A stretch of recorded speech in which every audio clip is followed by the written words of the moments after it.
Hello, Internet. Daniel with Driving Dragons. Got a bit of a special one for you today. For one, I'm going to be responding / reacting to a short video by the RPG Pundit. I typically agree with him on a lot of things, but here he's just got a few things that are definitively wrong. And it ties into the whole Wizards of the Coast layoffs, corporate structure, Chris Cox bonus type thing. And I think I'm just going to go ahead and, with all the people who have got it wrong in one way or another, fear mongered it, etc., I'm just going to go ahead and address that little piece while I'm at it, and then also talking about this ridiculous blurb that they have in the beginning of the new D&D adventure, starter adventure that they've released for OneD&D. And I'm going to collect, just go ahead and touch on both of those at the same time, using his video as a vehicle to do it. And then on top of that, I have got a special announcement that I'm really excited about for the channel itself. Kind of the first big special announcement I get to have on my channel. So stick around for that, and we'll go ahead and get cracking on the RPG Pundit and the new Wizards of the Coast introductory adventure for kiddos. But today, I am going to talk to you about something that's just come out as novelty for the what's going to be in the upcoming new starter set for the OneD&D edition. But first, I want to mention how, I think all of you know, I'm pretty much an unrepentant capitalist. I have very strong belief that capitalism is the best model we have for creating a prosperous society for as many people as possible. But within that, I have to make one important note that I personally, and I know that there's quite a few capitalists that don't agree with me on this, but in my case, I believe that the corporate entity, specifically the limited liability corporation, is an abomination. It's a distortion of capitalism, and it only causes problems with the actual free market, because as soon as you have this entity that gets declared a person, even though it's very clearly not a person, you also end up having people who essentially are liberated from having any skin in the game as far as success or failure. Okay, so a couple things we're going to start with here. One is Meatball is clearly the star of Pundit's channel. Everybody comes for Meatball. Love the cat. I got way too many of them running around my house. Maybe we'll introduce you to a few of them here at one point. But there's several problems here. Now, in a purely theoretical or philosophical way, yes, a corporation is a disruption or a distortion of the free market, a truly free, open capitalist market. But as I commonly have disagreements with my anarcho-capitalist friends, the problem you run into is it hits the real world at some point. And while a completely unfettered free market is far better than a restricted market, to operate within a society and to prevent a large amount of chaos that's far worse than the unrestricted free market, or that's far worse than a slightly restricted free market, you do have to have some structures in place that deal with human nature.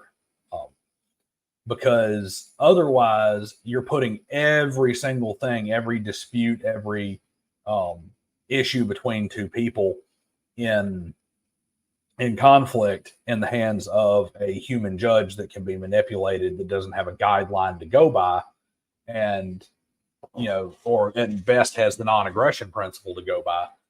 And there's major drawbacks to that unfettered free market. Now, capitalism is the least bad economic system ever created.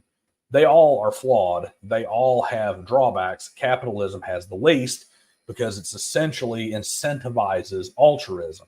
The only way you can get wealthy in a capitalist society is to provide something that somebody else wants more than whatever it is they have that you want. So every deal that happens is voluntary. Every transaction is voluntary. And every transaction is a result of each side thinking that they are getting the better end of the deal. And so it is, agree with him that it is definitely the best system for improvement of everybody in the world. Now, where he's gone off the rails here is I see that he has a fundamental misunderstanding of corporations and what corporations are. I'm going to try not to get too business school into this, but essentially what a corporation is not a person. It has legal personhood. And the reason it is not to separate people from the success or failure of the business. It is not to take skin out of the game. That's not what it's there for. Corporations are a risk mitigation system that is designed to incentivize people to create businesses and to go out and innovate, just like the copyright and trademark and patent systems are. Intellectual property rights exist for a very specific reason, and that is to incentivize people to create things. Because if I can create something and I know that I have a patent on it for a certain amount of time, let's just say it's a 5-year patent. I know that if I invent something groundbreaking for 5 years, I get to reap the benefits of my hard work. And nobody else does. And if they do, I have legal ramifications. If there's no IP law, if there's no intellectual property protection whatsoever, there's no patent law, there's no trademark law, there's no copyright law. If I do that work, I have to know that there's going to be somebody situated out there who may be better situated than I am to take my idea, take all of my hard work, rip it off wholesale, just duplicate it entirely, completely copy it, and then sell it better than me. And essentially you would disincentivize people from producing, from creating new ideas. I'm not going to invent new machines. Why? Because I'm going to put a lot of work into it. And before I can reap the benefits, somebody who has more means to produce it or can produce it in a more efficient manner is going to come along, undercut me. All of my hard work is going to get taken. So the government gives me intellectual property protection so that I have basically a head start to capitalize on my idea before others can copy it. A corporation is in the same vein. Basically, let's say I'm going to start a delivery business. Okay. I am going to start a delivery service and I'm going to drive and I'm going to deliver. We'll just say I'm going to deliver packages. Well, my business starts to get big and I can make more money by hiring people to deliver with me as well. And I have to look at the risk of hiring these people. What a corporation does is it creates a separate entity that does the business so that the liability stays with the business. Now, you do not have to be an LLC for that. All corporations have that corporate protection. It's called a corporate veil. That's an LLC, an S Corp, or a traditional corporation. They all have it. All right. And what it does is it says that you can only go after the corporation when the corporation does stuff, unless there is a gross misconduct that allows you to do what's called piercing the corporate veil. In other words, if I have personally used the corporation to do something in such a manner that it mitigates that protection. So where is the incentive disincentive thing in that?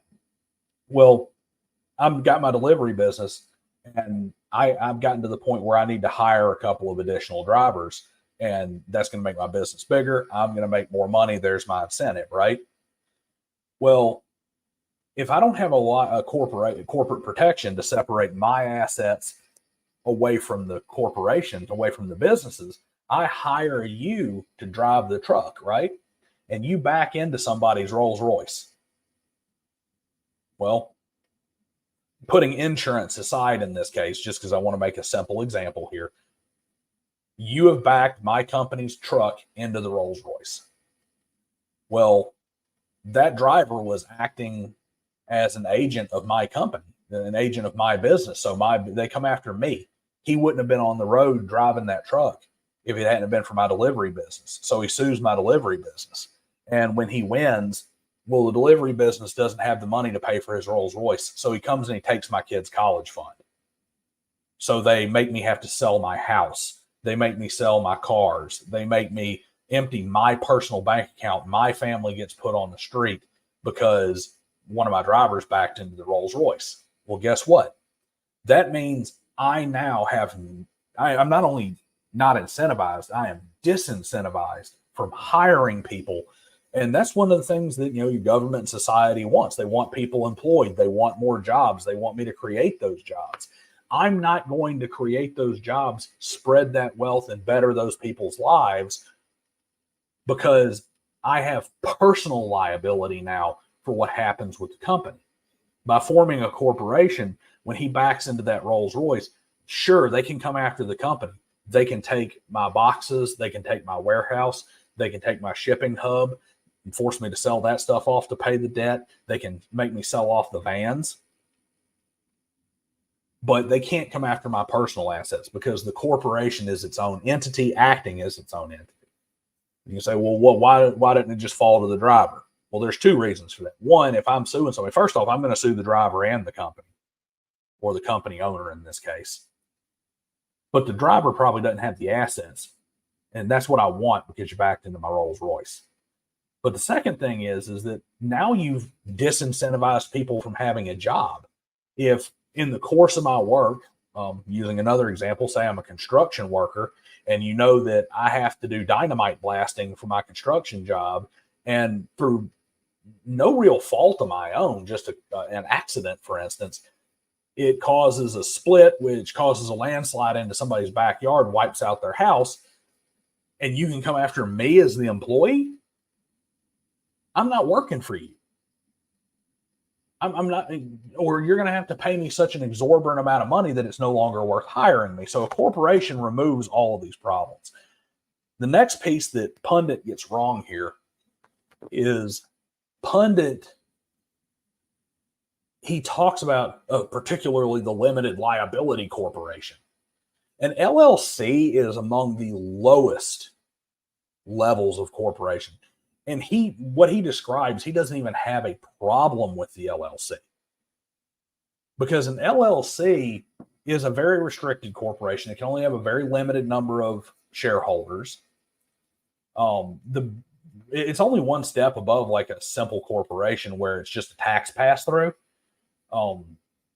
It allows me to have multiple people involved in my company that I can then limit the liability of. We can all operate collectively, but it can never go public. So it couldn't be like Hasbro. Hasbro's a public corporation. So LLC can't go public. It's one of the things it can't do. The tax paperwork doesn't really work for a super large company. It's not what he's thinking it is. Okay. It is a limited liability corporation is designed for me to do something like open an HVAC company. It's a little bit more like I said, a little bit more than an S Corp. It's better if I have more assets. It's better if I have to handle more inventory, have more corporate accounts, that sort of thing. Can be better in some credit situations. Like I said, we're not going to get into that. But the long and short of it is LLC is essentially your mom and pop company up to your mid-sized like construction company. It's purely a private entity where the owners are essentially the business, people who run the business in most cases. Like you typically do not have an external CEO hired for an LLC. So right off the bat, he's going to talk about some things that are more in the high corporate world for a traditional corporation that have nothing to do with an LLC. But he started off by saying his specific problem is with the LLC. And there is no better example of that right now than Hasbro. Well, there might be a couple, maybe Disney, I don't know. But Hasbro is one hell of an example, because they have just had a really bad year in a series of really bad years. As I've mentioned before in my videos, Hasbro's stock value has dropped by more than half over the last 5 years. And yet, they just fired a whole bunch of people, 1,000 people more or less, a lot of them being basically working class people working at factories and things like that. But also some of the few remaining people that Wizards of the Coast even had that had any kind of inkling about design. And at the same time, you've got the bigwigs, the executives, who have no investment whatsoever in either Hasbro or its toys or Wizards of the Coast or its games. Okay, I'm going to cut in right there. That is a complete falsehood. All right. That is completely wrong. That is a complete misunderstanding of how these corporations work. I'm not saying that it's not possible, but I have never even heard of a corporate compensation package that does not include significant company stock for exactly this reason. A lot of times, your CEO becomes one of the largest shareholders in the company relatively quickly, because a big part of his compensation package is stock. So if, let's just use some, let's simplify this. Chris Cox comes on as the CEO of Hasbro or the CEO of Wizards. I believe he's actually the CEO of Hasbro. And he is given $1 million in stock. That's $1 million worth he's been paid. If the stock price falls 50%, he just lost $500,000 of his own money from the bad business decision. So, two things, and that shows where he's completely wrong about this. They definitely have skin in the game, because when that board hires them, they want them to have skin in the game. If he increases the stock value by 50%, he functionally took his $1 million in stock and made it worth 1.5, which means he just gave himself a $500,000 raise. Depending on how those dividends pay out, he may get that in cash. He may reinvest it as more stock and further expand it. The same thing happens in reverse. If he does a poor job, that he basically just cut his own compensation. So they absolutely have skin in the game. And once you get to a certain level in any of these large corporations, they are all offering at the bare minimum stock options, but almost always their stock is part of their compensation package. Have given themselves massive bonuses, so that this year, after basically accomplishing nothing, CEO Chris Cox, Hasbro CEO, got himself $9.44 million. Deborah Thorne, the CFO, $6.06 million. And Cynthia Williams, the CEO of Wizards of the Coast, $6.55 million. And all right, so let's talk about bonuses here.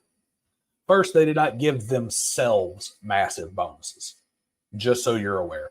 This is a problem. I actually I don't like this language. It's common in the business world. It's all over the place. They call it bonus. I don't particularly like the term bonus because of what the connotation is. And it comes down to being like one of the little guys, lay worker type thing. When you hear bonus, what you think of is the boss comes in and says, I'm going to give you extra money because you've done such a good job. Okay. You got hired on for $50,000 a year, but we had a great banner year, so I'm going to give you $10,000 as a bonus in addition to your pay, and so you basically made $60,000 this year. That's not what it is when you start looking at the corporate executive level. Generally, the way a CEO or a CFO or something is going to come out, and there's kind of a game to it where they're all kind of thinking about it, is let's say that I have $2 million set aside to pay my CEO. That's what I'm expecting my CEO to cost. A good CEO is going to cost me $2 million a year. Well, I don't just go in and say, Mr. CEO, I'm going to give you $2 million. It's not what I do. I go in and I say, here's what we're going to do, Mr. CEO. I'm going to give you $1 million a year plus $500,000 worth of preferred stock and $500,000 in preferred stock and $500,000 minimum bonus. Okay. And you got a bonus tier. You're going to get $500,000 in, if just because you're going to get another $500,000 if you hit certain benchmarks. So now you're going to get a $500,000 bonus on top of it. And if you really exceed expectations, you're going to get another $1 million. So you come in, and if you have a banner year, you blow everything up, everything's awesome. Instead of making $2 million, you end up getting like $2.5 million plus, instead of making just your $2 million, you make $3 million plus your $500,000 in stock. You made $3.5 million. And I, as the company, even though $2 million was what I was thinking, I'm happy with that, because the only way you got to that $3.5 million was because of all the additional bonuses and stuff. Plus, you probably made even more because the stock price went up, so your $500,000 in stock went up. If you don't hit those metrics, all you get is your $1 million and your $500,000 bonus. So you got $1.5 million because you didn't get your $500,000 in stock and you didn't get your other bonus money, right? Well, that means you literally got paid less than what your base compensation is supposed to be. It's a $2 million contract. You only got $1.5 million. But your factory worker who just got laid off and sent home is griping to his family, I can't believe it. That bastard fired me because he couldn't run the company and he got a $500,000 bonus. That's the kind of thing that happens. So you get somebody like, say, Chris Cox, for instance, who may have it written in. Now, he did not give himself a bonus. When the board came in and gave him a contract, it probably said something along the lines of, you have $5 million in salary and $15 million in bonus opportunities, including stock options and other things. So $5 million is what he's getting paid throughout the year. And then at the end of the year, he's going to get somewhere between, we'll say, 8 million and 20 million, or he's going to get between 10 million and 20 million in bonus money. And that's the way his contract is structured. So when he gets his, weekly paycheck or whatever, he's getting that small portion of that 5 million that he's getting paid a year. And then when bonus time rolls around, if he did really, really well, he's going to get 20 million in stock and other monies. And if he did really, really poorly, the bottom tier might be 9 million. So it's entirely possible that this $9 million bonus is literally just the rest of his base pay at the minimum level and is less than he expected to make this year as a regular thing. So you got to take your head out of it and take that idea out of it, because I know it sounds like, oh, he got a $9 million bonus, but he fired everybody. When what really happened is it's like you got 9 of the 20 million that you could have gotten. You got half of that, and it's all based on how they're structured. It's not a discretionary bonus. It's literally part of their comp plan that the company's contractually obligated to pay them. And here's the thing. The way this normally plays out is if he keeps doing it, being this awful, what you see is he got a $9 million bonus this year. He got a $9 million bonus next year, and he got fired in the third year because they'll get rid of him as soon as it becomes more expensive to keep him than it does to get rid of him. So once again, just a complete misunderstanding of the way these things are structured and how they work. And there's plenty to villainize about Wizards of the Coast. They're really, really terrible. Hasbro has made a complete hash out of Dungeons and Dragons and Magic the Gathering. They are really quite awful, and an example of that's going to come when we get into this adventure. But this ain't it. If you demonize and villainize things that don't need to be demonized and villainized simply because you don't understand them, it takes away the credibility from everything that you are legitimately criticizing. So people really need to lay off of this whole, I got a bonus, Chris Cox got a bonus thing. You sound like an idiot. And these are people who are basically mercenaries, right? Because that's one of the things that corporations create. It creates these people who are basically mercenary executives that it doesn't actually affect them in any way, whether their company thrives or fails. We literally just went over all the reasons why that's wrong. Right? They, in a perfectly legal ways, they can come in, run a company into the ground, take millions of dollars for themselves, and then just move on to the next one. It doesn't affect them, you know? And they are clearly going to be continuing to do this with Wizards of the Coast and with D&D, because they've just can't come out with, and here's where we get into the gaming material, guys. They've just come out with a clip out of their new starter adventure, which is called Peril in Pinewood. There's a section of text, actual text that is apparently in the adventure that, this is meant to be an introductory adventure for new players and new DMs and things like that. And it says that, it's wonderful for you as the DM to be this storyteller and adventure writer and whatever else, crafter of the adventure. But the one thing that can ruin that is if player characters have too hard a time. And so their advice is basically to the DM to just cheat, to just do whatever they want, right? And I don't mean like Rule Zero stuff. I mean like fudging dice stuff, So they say, if you find that your adventurers are in danger from a fight that's too hard for them, then just suddenly, for no reason, give the adventurers advantage on their attacks and the bad guys disadvantage, And in case there's anyone who still doesn't know what that means, advantage would mean that you'd roll 2d20 and pick the best one when you're attacking, and disadvantage means that they would roll 2d20 and pick the worst one when they're attacking. So it makes sure that nobody has to die in the adventure, because dying is somehow not fun in D&D. Okay, so I'm going to take a second here. I'm going to read the actual DM tip that is at question here, just so that we have the actual verbiage here, not just the shorthand version, so nobody can say something's being paraphrased into a straw man. Quote, DM tip: running an exciting combat in D&D is like a thrilling amusement park ride. The players often want to be scared and excited, but they don't want the excitement to lead to certain character death. This is where you can perform storytelling and mathematical magic. You can intervene if the characters seem to be losing the battle. For instance, you can give the characters advantage on attack rolls or give the monsters disadvantage on attack rolls. See the Using the Rules section earlier for details about advantage and disadvantage. Changing probabilities like this can improve the character's odds of defeating the monsters. Rather than having a monster attack one character until they fall unconscious, have the monster attack a different character each turn. This tactic keeps more characters in the fight longer.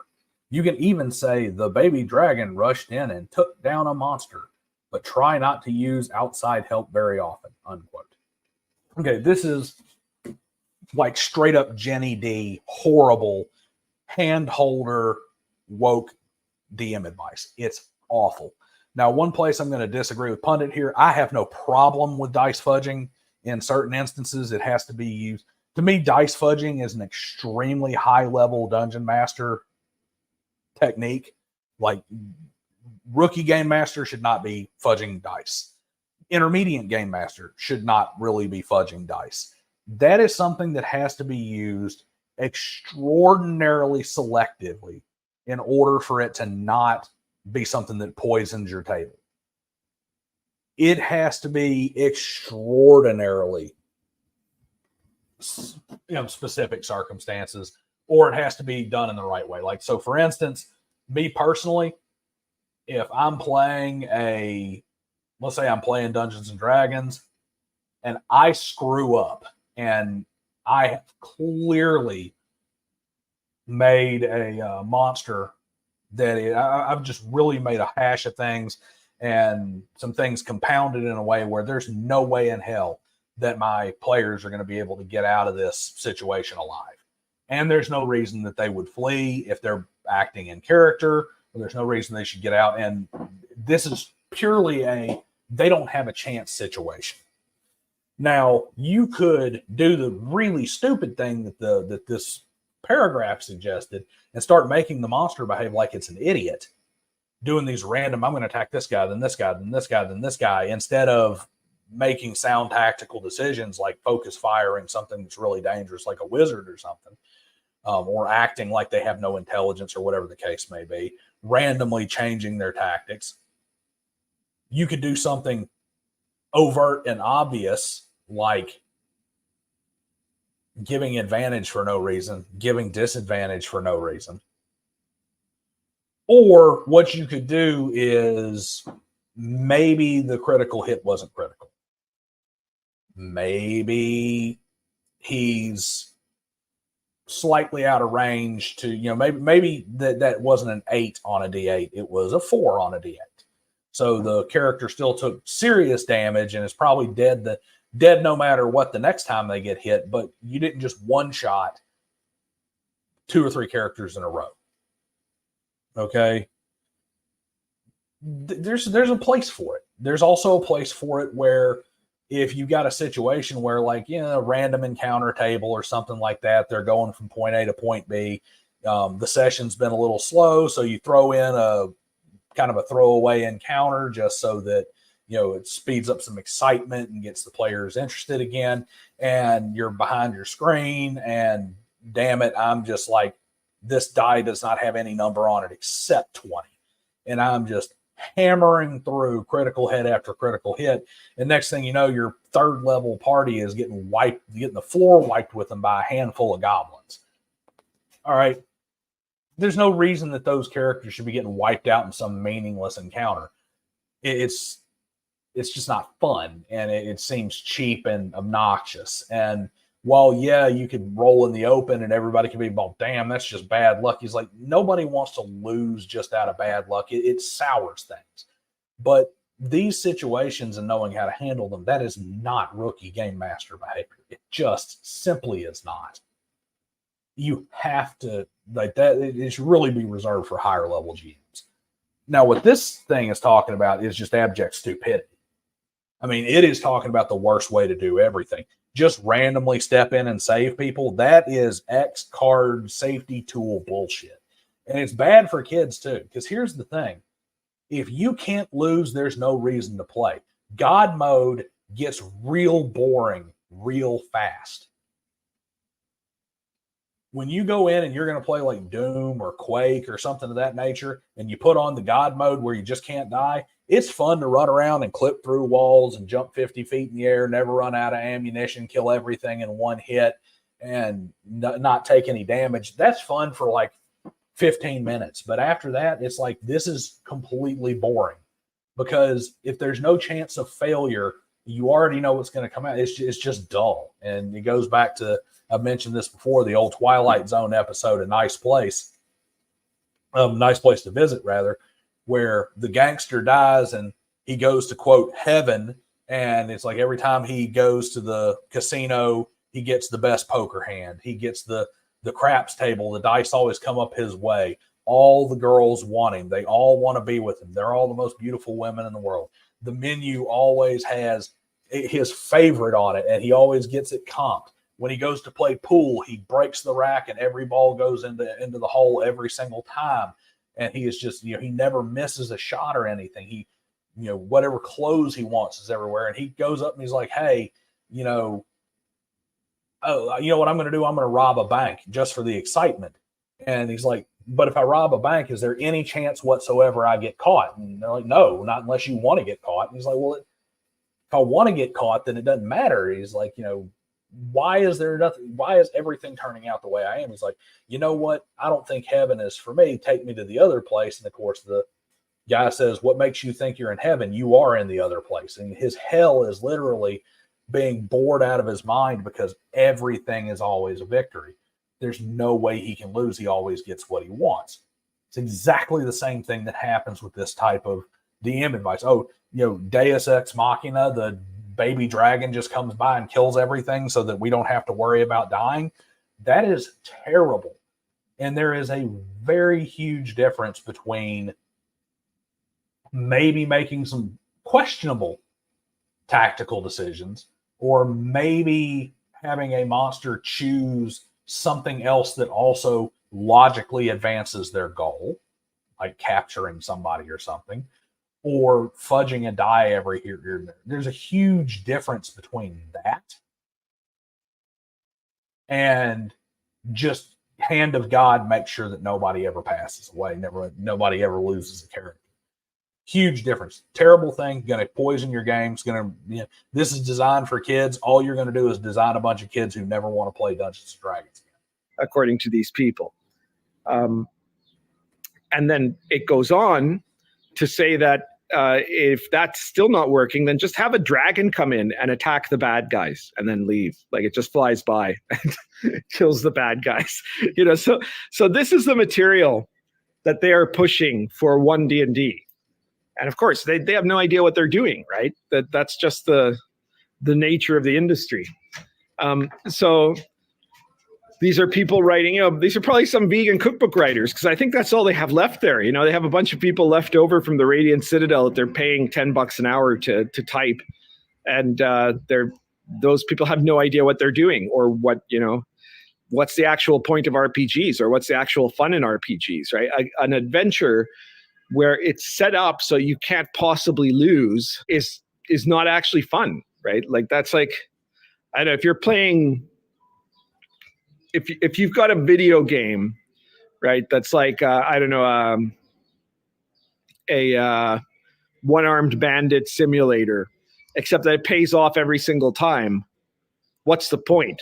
Like, what would matter there, right? Like, if you're playing, poker, right? Texas Hold'em, except that the game is set up so you'll always have the best hand. How is that going to be in any way entertaining? And they're actually presenting this as instruction to the newfound players and DMs, as if there are going to be many. I don't think there will at this point. I think that the boom has happened in 5e, and that this is going to be a bust product, basically. Okay, so I'm going to move on from RPG Pundit there. That's all he really has to say on this adventure. And he's right. I think you are about to have a bust product. You're about to have a collapse in the TTRPG market. You just are. And a lot of that's going to be because of stuff like this. But anyway, let me know what you think below. Like, share, and subscribe. And stick around, because I'm about to run a little bit of special footage here, something great for the channel. And I'll see you guys next time.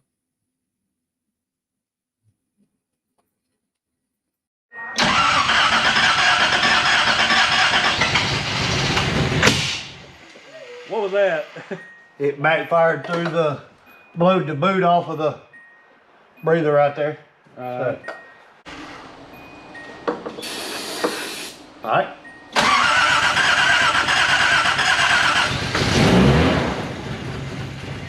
Hey, it runs. Yes, it does. So this is a 1980 Nissan 280ZX 10th anniversary edition, black gold. Picked it up from a place up in Michigan, and I'm really excited about it. It's a rare car. There's only 3,000 of these, only 2,500 in the black and gold, and it needs some new front fenders and some other little restoration, but as you can see, it runs, and this is the new official mascot vehicle of Driving and Dragons, and I'm going to be shooting some footage of the restoration, and really happy to have you guys come along and see how this piece of automotive history turns out while we talk about TTRPGs. See you next time.